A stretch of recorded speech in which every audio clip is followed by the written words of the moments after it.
그래서 이런 주제들을 별표한 것들을 위주로 보시고 문제풀이도 계속 보시면 기출문제 보시면 분명히 또 봤던 겁니다.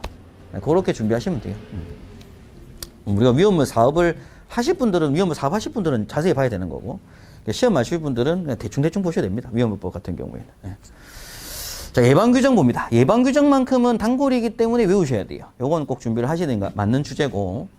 자, 제도의 관계인은 당해 제도를 사용하기 전입니다. 자, 전에 시도지사에게 예방규정을 제출해야 된다라고 하는데 예방규정이라는 문서가 소방계획서 같은 문서다라고 생각하셔도 되고요. 그래서 이 위험물을 사용함에 있어서 사용 중에 위험물이 유출되거나 화재가 나거나 이렇게 했을 때는 우리가 어떻게 대응하겠다라고 하는 대응 매뉴얼 같은 겁니다.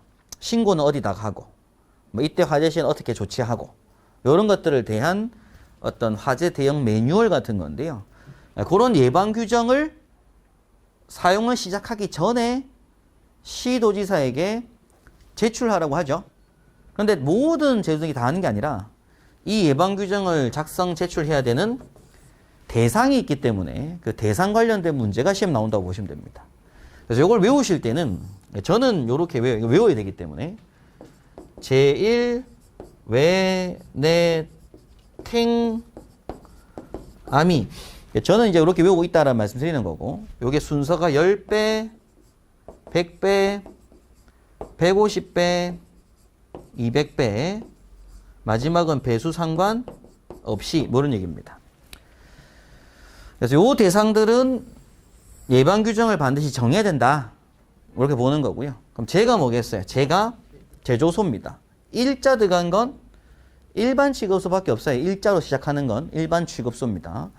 제조소하고 일반 취급소는 몇 배 이상일 때? 10배. 자, 이어서 이제 외는 뭐겠어요?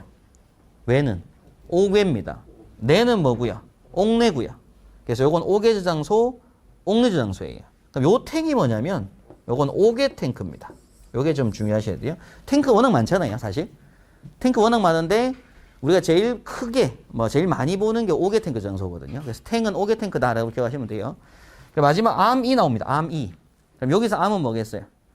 암반 탱크 저장소. 암반 탱크 저장소.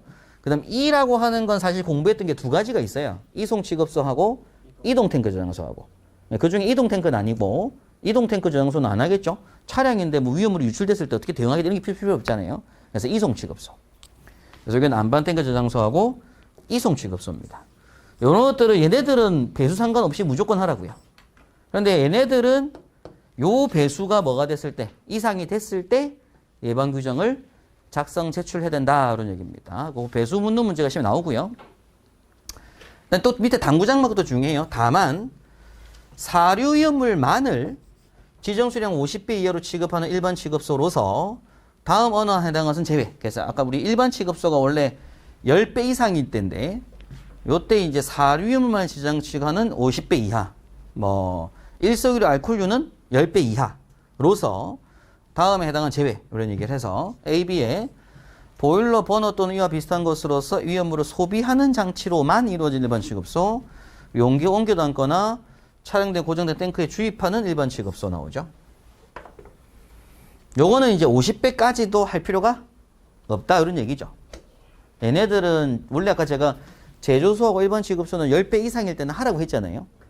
그런데 만약 그게 일반 취급소인데 보일러 버너에서 소비 얘기 나오면서 50배 이하까지는 할 필요가 없다. 뭐 이런 얘기를 하는 겁니다.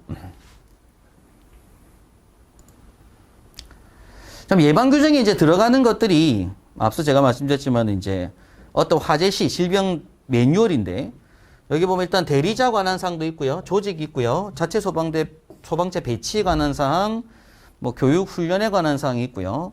안전 순찰, 정비, 조작, 취급 작업 나오게 되고 그 다음에 배관공사 현장에 대한 감독 체제, 그리고 마지막에 보면 비상시 경우에 취해야 되는 조치, 이런 것들에서 매뉴얼집입니다. 이런 매뉴얼을 기록한 예방규정이라는 서류를 제출하는 거, 사용 시작 전에 제출하는 대상이 이렇다. 예방규정 안에 들어간 내용은 이런 것들이 있다라는 건데 넘어가셔야 될 것 같아요. 이런 매뉴얼이다 라고 보시면 되고.